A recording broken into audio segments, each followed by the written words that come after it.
ارے آج اگر آپ غموں کی آگ میں ہیں، آج پریشانیوں کی آگ سامنے نظر آ رہی ہے، آج آپ مشکلوں میں گرفتار ہیں، حضرت ابراہیم کے اس توکل کو یاد کرو، اپنے رب پر بھروسہ کرو، میرا رب چاہے تو آگ کو گلزار حضرت ابراہیم علیہ السلام، حضرت اسماعیل علیہ السلام، پتہ تو چلے یہ قربانی کی داستان کیا ہے، یہ کتنا بڑا امتحان تھا جس سے یہ سرخرو ہوئے، لیکن شاید بہت سارے لوگوں کو نہیں پتا کہ آپ کے امتحان کا سلسلہ تو بہت پہلے سے شروع تھا۔ حضرت ابراہیم علیہ السلام 18-20 سال کے ہیں، ذرا سمجھیے گا یہ کیا ایج ہوتی ہے، 18-20 سال کا نوجوان کتنا ینگ ہوتا ہے، مگر آپ کو نمرود نے آگ میں ڈالنے کا پلان کیا۔ اب وہ آگ کیسی تھی ذرا غور کیجئے، وہ آگ ہے آسمان سے باتیں کرتی ہوئی آگ، کوئی نارمل آگ نہیں ہے، پرندہ اس وقت اس آگ کے اوپر سے نہیں گزر سکتا تھا، اتنی بڑی آگ ہے۔ پلان کر لیا گیا، آپ کے پاس فرشتے آتے ہیں، جبریل امین آ رہے ہیں کہ حضور آپ حکم کریں، ہم بادل کے فرشتوں کو کہتے ہیں بارش ہوگی آگ بجھا دیں گے۔ آپ نے فرمایا نہیں، مجھے تمہاری کوئی مدد کی حاجت نہیں ہے، اللہ دیکھ رہا ہے، اگر وہ چاہے گا تو آگ بجھ جائے گی، اور اگر اس کو یہی منظور ہے کہ مجھے آگ میں ڈال دیا جائے، میں ریڈی ہوں اس کے لیے، مجھے منظور ہے۔ اب جب بالکل آگ میں ڈالے جانے کا وقت آ گیا نا، تو جبریل امین آ کر کہتے ہیں کہ حضور چلیں، آپ ہم سے مدد نہیں مانگ رہے، اللہ سے تو مدد مانگ لیں، اللہ سے تو کہہ دیں کہ آگ سے آپ کو بچا لے۔ اللہ اکبر، حضرت ابراہیم کے جملے کیا تھے؟ آپ فرماتے میرا رب دیکھ رہا ہے، اگر اس نے بچانا ہوگا تو وہ بچا لے گا، اور اگر میرا جلنا ہی مقصود ہے تو میں اس کے لیے بھی تیار ہوں۔ جے سونا میرے دکھ وچ راضی، جے سونا میرے دکھ وچ راضی، میں سکھ نوں چلے پاواں۔ ارے میرا مالک اگر میرے دکھ میں راضی ہے تو مجھے سکھ نہیں چاہیے۔ اللہ اکبر، یہ 18-20 سال کا نوجوان ہے جس کے توکل کا عالم یہ ہے۔ بتاؤ اس آگ نے کیا کیا؟ حضرت ابراہیم کا کون سا بال بیکا ہوا؟ 1-2 منٹ آپ آگ میں نہیں رہے، میں اور آپ چولہے پر چند سیکنڈ ہاتھ نہیں رکھ سکتے۔ حضرت ابراہیم تقریباً 40 دن اس آگ میں رہتے ہیں، اور جب باہر آتے ہیں تو بالکل صحیح سلامت ہوتے ہیں۔ یہ کیا تھا؟ یہ ایمان کی وہ طاقت تھی، یہ توکل کا وہ لیول تھا، یہ اللہ پر وہ بھروسہ تھا۔ اور کیا خوبصورت بات شاعر مشرق لکھتے ہیں، اگر آج بھی ہو ابراہیم سا ایمان پیدا۔ ہاں بس صرف یہی چاہیے، وہ ایمان کی رمق، اللہ پر بھروسہ اگر آج بھی وہ اس لیول کا مل جائے، اگر آج بھی ہو ابراہیم سا ایمان پیدا، آگ کر سکتی ہے انداز گلستان پیدا۔ اللہ اکبر، یہاں ایک اور لاجیکلی کوسچن پیدا ہوتا ہے، حضرت ابراہیم نے یہ آگ میں چھلانگ کیوں لگا دی؟ ارے آگ سے بچنا ضروری تھا، کوئی کمپرومائز کی طرف چلے جاتے۔ جناب سارے فیصلے لاجک سے نہیں ہوتے، کچھ فیصلے عشق والے ہوتے ہیں۔ شاعر لکھتے ہیں، کیا خوب بات لکھی ہے، عقل والوں کے نصیبوں میں کہاں ذوق جنون۔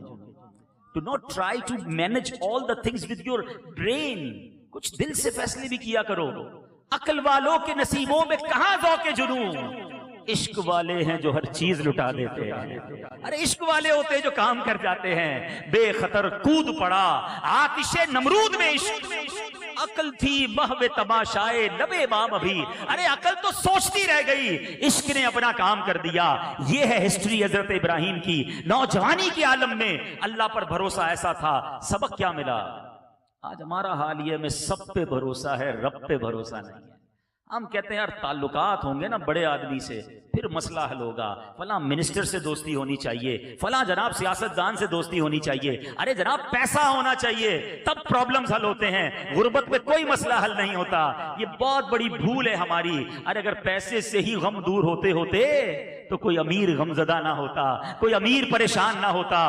اب لوگ کہتے ہیں یار لگژری گھر ہونا چاہیے تب سکون کی نیند آئے گی۔ ارے تم اربوں کا محل بنا لو، بہترین گدے بچھا لو، اللہ نے سکون نہیں دینا تو اس اربوں والے بیڈ پر بھی تمہیں سکون نہیں آئے گا۔ اور جھونپڑی میں رہنے والے کو میرے رب نے سکون دینا ہے، وہ ساری رات میٹھی نیند سوتا رہے گا۔ بھروسہ رب پہ کرو، اسباب پر نہیں، خالق کے اسباب پر کرو۔ یہ حضرت ابراہیم کا یہ واقعہ ہمیں درس دیتا ہے۔ اب حضرت ابراہیم کی زندگی کا ایک اور انوکھا واقعہ، 99 ایئرز کی ایج ہو گئی۔ آپ دعا کریں اللہ سے اللہ اولاد دے دے۔ 99 سال تک اولاد نہیں ہے۔ ذرا سوچو کون ہے؟ خلیل اللہ، جنہوں نے اپنی لائف اسٹیک پر لگا دی تھی، آگ میں کود گئے تھے، مگر اللہ والوں پر امتحان کیسا؟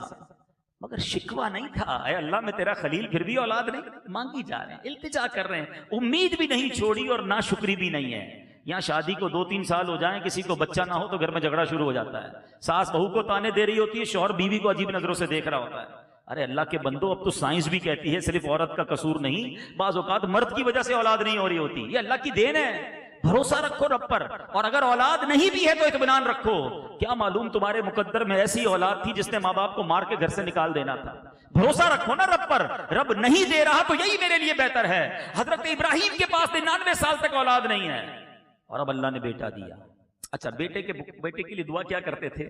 اسمع یا ایل، عربی میں اسمع کہتے ہیں سن لے، ایل عبرانی زبان کا لفظ ہے جس کے معنی ہے پروردگار، اے میرے پروردگار سن لے، مجھے اولاد دے۔ اسمع یا ایل، اسمع یا ایل، جب اللہ نے بیٹا دیا تو آپ نے اس کا نام ہی اسماعیل رکھ دیا۔ حضرت اسماعیل کے نام کے پیچھے جو لاجک علماء نے بیان کی کہ یہ وہ پکار تھی، یہ وہ التجا تھی، یہ وہ منتیں تھیں، یہ وہ اللہ کی بارگاہ میں پکارنا تھا، آپ نے بیٹے کا نام ہی اسماعیل رکھ دیا۔ اب ذرا ٹرائی ٹو انڈرسٹینڈ، اتنی دعاؤں کے بعد جو بیٹا ملا ہوگا اس سے پیار کا لیول کیا ہوگا، اس کی کیئرنگ کا لیول کیا ہوگا۔ کسی کو 10 سال بعد بیٹا ملے، پوچھو ماں باپ اس کے پیر زمین پہ نہیں رہنے دیتے کہ یار بڑی منتوں سے ملا ہے، 99 ایئرس کی ایج میں بیٹا ملا ہے۔ امتحان دیکھو، اب یہ دودھ پیتا بیٹا ہے، حکم ہوا کہ اے ابراہیم اپنی بیوی کو اور اپنے بیٹے کو لکو دک صحرا میں ڈیزرٹ میں چھوڑ کر آ جاؤ۔ آپ گئے، تھوڑی سی کھجوریں، تھوڑا سا پانی، اور آپ اپنی زوجہ اور اپنے بیٹے حضرت ہاجرہ، حضرت اسماعیل کو لے کر وہ مکہ جو آج ساری دنیا کے دلوں کی دھڑکن ہے، nobody over there that time، کوئی نہیں تھا، صحرا تھا، پانی بھی نہیں تھا، آپ نے اپنی بیوی اور اپنے بچے کو چھوڑا اور جانے لگے۔ بی بی ہاجرہ کہتی ہے ابراہیم ہمیں کہاں چھوڑ کے جا رہے ہو؟ آپ نے جواب نہیں دیا۔ اے ابراہیم ہمیں بتاؤ تو صحیح، کہاں چھوڑ کے جا رہے ہو؟ آپ نے کوئی رپلائی نہیں دیا۔ تیسری بار پوچھا، یہ تو بتا دو جو ہمیں چھوڑ کر جا رہے ہو اس پر رب کا حکم ملا ہے؟ زوجہ بھی کیسی تھی، آپ کہتے ہیں ہاں مجھے رب نے فرمایا ہے۔ کہا اگر رب نے فرمایا تو پھر وہ ہمیں ضائع نہیں کرے گا، وہ کارساز ہے، وہی انتظام کرے گا۔ وہ زوجہ بھی کیسی تھی، ان کا توکل کا لیول کیا ہے؟